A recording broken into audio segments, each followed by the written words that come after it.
Now let's talk about binary numbers manipulation. In this sort of manipulation, in this operation with binary numbers, we use bitwise operators, which we'll dive into right now. So let's type out the print statement like we always do to display our results. Print, and now our first bitwise operator is the left shift, which is written as less than less than. So the first number on the left is our number to be shifted. And the number on the right after the operator is the amount of places to shift. So this number in binary, let's say we have 5 bits, we have 1. It's going to be shifted to the left 3 times. So 1, 2, so 1, 2, 3, which gives us 8 because this is 2 to the power of 0, 2 to the power of 1, 2 to the power of 2, and 2 to the power of 3, which is 8. And as you'll see on the screen below, you'll get 8.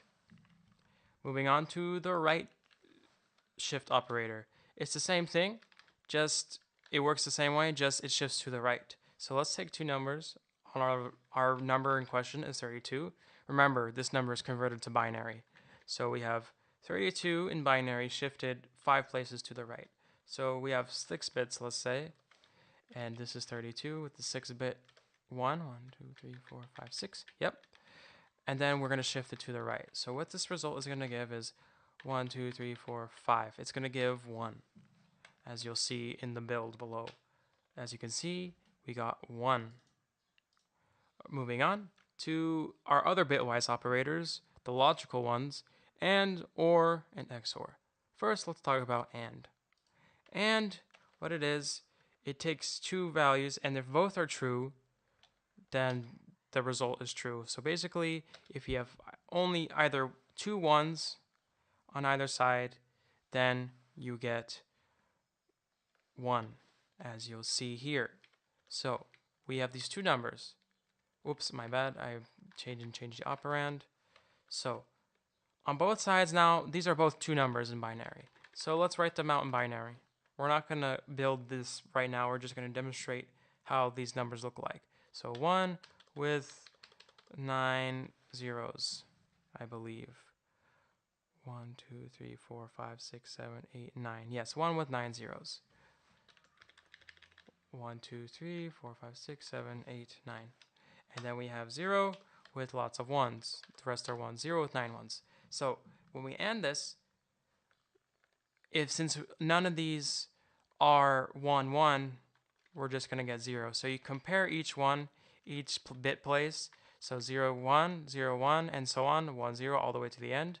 And you get the AND result, which will yield 0 because none of them are 1, 1.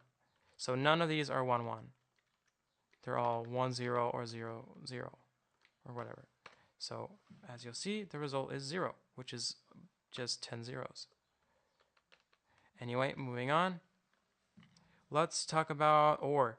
OR is another logical operator where if one side is true, then the rest is all true.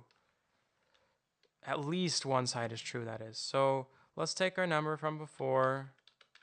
We're going to take our number, but this time we're going to OR it. That's notated with this line. Is shift. On the American keyboards, it's shift backslash. It's right under the backspace button usually. Now let's talk about OR operating with OR. So 1, 0 is 1. We have all 1 zeros, so that means we have 1 on every time. So our result will be 511, which is 511, which is basically all these places are going to be 1 now. So that's the result, ORed. Right? Okay, moving on. Let's talk about XOR. XOR is kind of different from AND and OR. It's notated with the caret. And let's actually change the numbers this time to demonstrate it a little better. So 60 XORed with 13. What that's going to give us, let's do that in binary first. So we have 0, 2 zeros, 4 ones, 2 zeros again. And then that's 60. This is 60. And then let's do 13, 4 zeros, 11, 2 ones, 0, 1. All right. So here's our numbers in binary. So XOR, what it does, the two sides must be different in order to yield 1 or true. And if they're not, they yield false, which is 0.